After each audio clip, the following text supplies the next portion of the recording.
Mesdames et messieurs, je suis David Chonde-Pierre.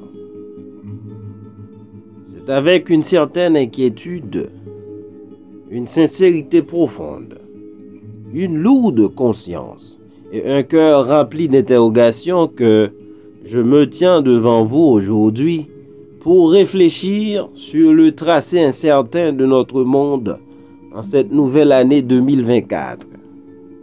Il est impératif que nous nous interrogions sur le chemin que nous empruntons collectivement, sur les grands problèmes sociaux qui continuent d'affecter l'humanité.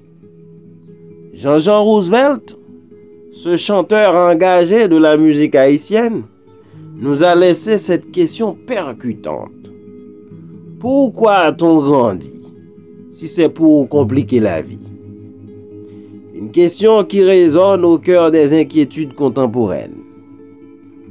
La croissance ne devrait-elle pas être synonyme de progrès, d'amélioration de la condition humaine, plutôt que d'ajouter des complexités inutiles à notre existence?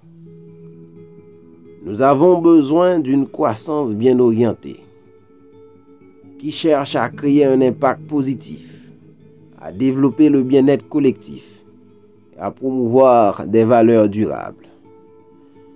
Je continue pour me demander où est la fierté des milliardaires si elle se résume à la folie, à l'égoïsme, à l'égocentrisme de célébrer chaque jour ses richesses alors que des millions de personnes dans le monde meurent de faim. Notre succès collectif ne devrait-il pas être mesuré par notre capacité à éradiquer la pauvreté plutôt que de l'ignorer? L'égoïsme et l'égocentrisme, surtout face à des problèmes globaux tels que la pauvreté et la faim, remettent en question la valeur véritable du succès. Mesurer notre réussite collective devrait inclure des critères tels que la réduction de la pauvreté, la promotion de l'équité et la création d'opportunités pour tous. La prospérité individuelle ne devrait pas être dissociée du bien-être de la société dans son ensemble. Je continue pour me demander quel sens attribuons-nous à un monde où tout semble être à vendre, y compris la justice. La monétisation de chaque aspect de notre société ne sape-t-elle pas la base même de notre humanité? Réfléchir sur ces enjeux est crucial pour préserver l'essence humanitaire de notre société et remettre en question les priorités qui guident nos décisions. Néanmoins, je ne peux pas m'empêcher de me demander, est-ce qu'il y a un monde humain? Lorsque chacun regarde uniquement à ses propres intérêts, utilisant le destin des plus faibles comme un moyen d'atteindre ses propres fins. Sommes-nous vraiment civilisés si notre succès est bâti sur l'exploitation des plus vulnérables? La réalité brutale de notre époque soulève des questions fondamentales. Est-ce vraiment un monde humain lorsque le bien-être et la dignité sont réservés à une élite, laissant les autres lutteurs dans l'ombre de l'indifférence? Que signifie cette lutte incessante pour atteindre le sommet, si ce sommet est utilisé pour écraser plutôt que pour élever?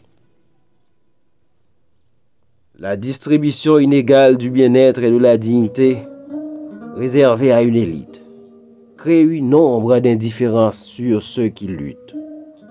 La quête incessante pour atteindre le sommet perd de son sens si ce sommet est utilisé pour écraser plutôt que pour élever. Mais que faut-il espérer après des milliards d'années d'évolution? 2023 ans de progrès humain. Si tant d'êtres humains continuent d'être considérés comme des choses, des moyens pour atteindre des fins égoïstes. L'espoir réside dans une prise de conscience mondiale qui doit transcender les intérêts individuels pour favoriser une société plus équitable et compatissante. Est-ce un monde des humains lorsque les meilleurs soins de santé, les nourritures les plus nutritives, les habitations les plus agréables sont destinées exclusivement aux plus riches laissant les autres à la merci des conditions de vie difficiles? Lorsque l'accès aux soins de santé, à une alimentation adéquate, à des habitations confortables est largement déterminé par la richesse, cela remet en question l'idée d'un monde véritablement humain.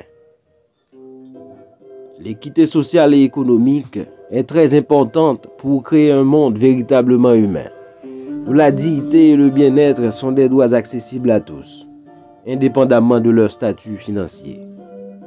Ces interrogations pointent vers une réflexion profonde sur les valeurs qui guident nos actions et sur la véritable nature d'une société qui cherche l'harmonie plutôt que l'exploitation.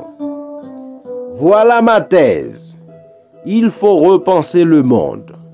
Sinon, ce sont les extraterrestres qui vont repenser notre passage malheureux sur cette terre. Nous sommes à un moment critique de notre histoire.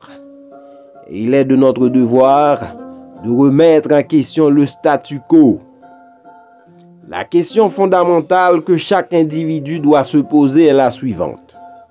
Comment puis-je devenir pleinement humain? En répondant affirmativement à cette question, nous pourrions véritablement contribuer au bien-être de l'humanité. En conclusion, je partage cette pensée. Je préférerais ne jamais avoir été que d'être à moitié humain. Notre quête de grandeur individuelle ne doit pas se faire au détriment de notre humanité commune. Ensemble, repensons le monde. Réimaginons un avenir où la compassion, la justice et la solidarité guident nos actions.